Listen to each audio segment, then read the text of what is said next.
are you looking at left tackle this week? What's the plan? Similar to what it was last week. Rotation? Practice? Yeah, we'll see. But today, not for Azudu because he won't practice. He has a knee. What's Torrance doing? Concussion protocol. Is he going to be on the field, though? He's going to be doing stuff off to the side, but he's early stages of it. When did Josh get hurt? He had his knee drained. So he'll be out today.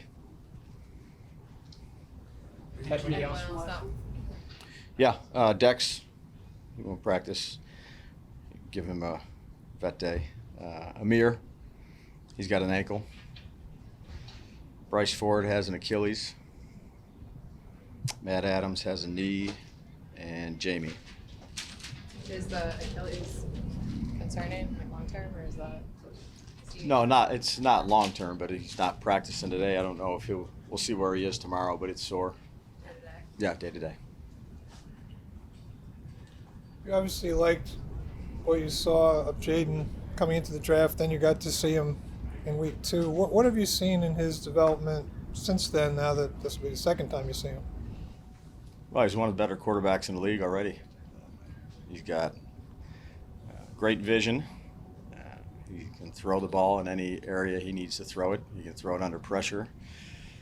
He can escape, make plays with his feet. He can escape, make plays with his arms. He's got good command, which we knew. He was a smart guy when we spoke with him. He's playing really well at a high level. And you can tell there's a lot of confidence in him. He has a lot of yards per attempt, 8.5, which is really good. Makes good decisions. He does a lot of good things. Yeah. What do you need to do to improve your run defense? Yeah, I'd say tackling in the open field is something that you talk about and work on. You work on it in drills. You have to be able to finish it in the game. You hit a couple long ones, which usually leads to higher yards per attempt.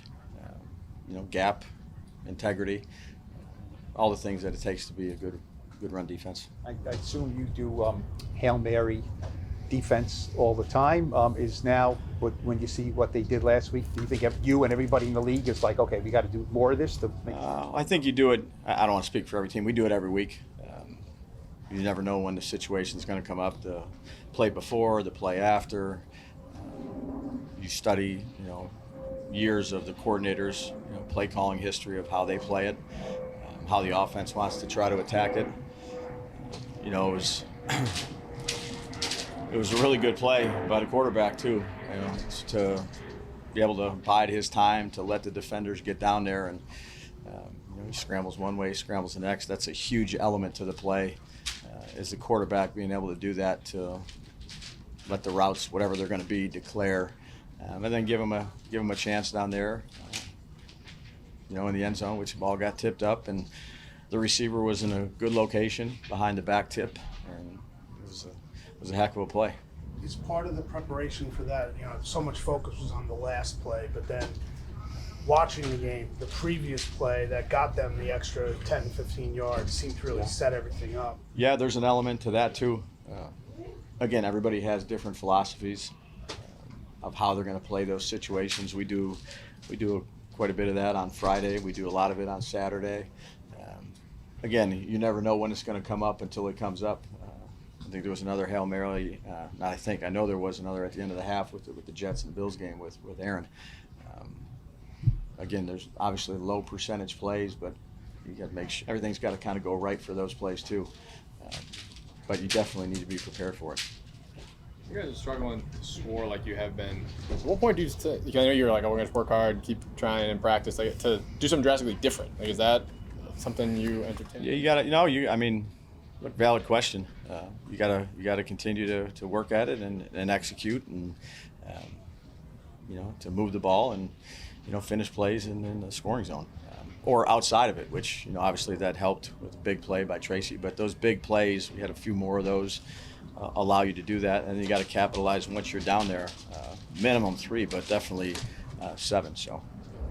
Brian, there's a lot of frustration from the team. They use that word a lot, frustrated, right? Have you seen that carry through to today now, or like, how do you wash that? How do you wash that out? How do you get? Yeah, you just, again, you face things head on. Things you gotta fix. You be consistent. You don't want to have downs. You're gonna have them, but you got to remain consistent in the leadership part of it. Communicate well. Go through the things that you can improve, and then really focus on the things that you need to do for this week. But these guys care a tremendous amount. They work well together. There's a lot of respect on both sides. I'd say the coaches, the players, everybody's doing everything they can. What have you seen from Daniel? Obviously, he was benched 2 weeks ago. This week he was frustrated, and you said he took it hard. The play where he didn't get the tight end over to the other side to chip. What have you seen from him off that? Consistent. He's usually pretty level-headed. Look at the things that he did well, which was certainly part of them. Go through some of the things that we can fix, and then move on to the next week. That's what you need to do. Do you see anything from him that, sort of says, I need to perform well? This is my future. Depends on it kind of deal. Well, I'd say every player and coach feels that way. Everybody tries to perform as good as they can. They See put anything everything. different from him? No, he's consistent. He comes in, he spends a lot of time here, does everything he can to take care of his body, spends a ton of time with the film, spends extra time with the linemen, the backs, the receivers, comes out here, practices the right way, tries to be as good as he can be. Do you want to see something different from him? I guess is the question. You seemed excited by, obviously not the result of the play, but when he was fired up on the field. No, I want him to be him, but I think I don't mind emotion. Coming into the season, it seemed Deontay was being described as your shutdown corner. I mean, and he kind of traveled a lot. Do you think of, maybe putting him on the same side and just say, get back to normal and... I think Shane and Rome, they go through each week who we're playing, and we talk about what we think we need to do. And he's done a lot of good things too, so he'll have a good approach this week.